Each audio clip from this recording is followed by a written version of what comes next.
road she traveled. Honoring women who made a difference. A Coulee Kid's gift to our community. Fighting a different force. Dorothy Dedo, as portrayed by Mitch.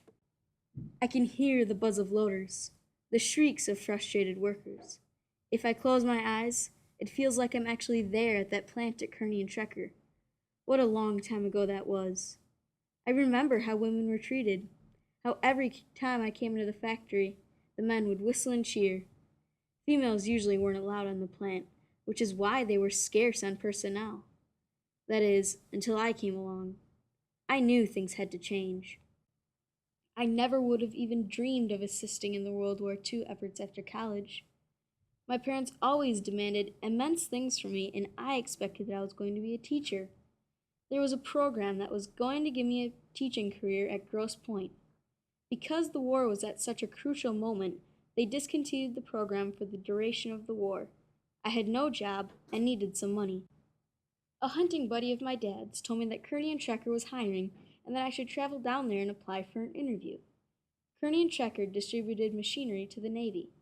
The position sounded like an enjoyable experience. Ultimately, I decided to get an interview set up. They hired me on the spot. When I got to Kearney and Trecker, my job was to integrate women into the workforce. So many workers were being drafted that if they didn't hire more personnel, the plant wouldn't have enough workers to get the job done. I knew instantly that if females were hired, that the plant would have enough people to meet their delivery dates. They understood what had to be done, but they just couldn't wrap their minds around it. They would avoid the subject every time I tried to talk to them.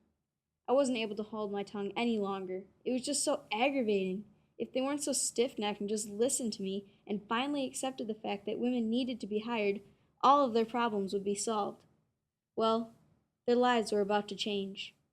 I told the boss to give me a list of jobs that women could do, and then everyone would be content. After the first month of holding interviews, there were hired women all over the plant. They did a spectacular job, too. Everywhere you looked, there would be women of all ages operating trucks and other machinery. It was a new step for the company, and the bosses were ecstatic. The personnel problems disappeared, and we were getting the goods right on time. Everyone may not have appreciated what I've done, but I made a difference in not only those women's lives, but also the men on the front line that needed the supplies to stay alive.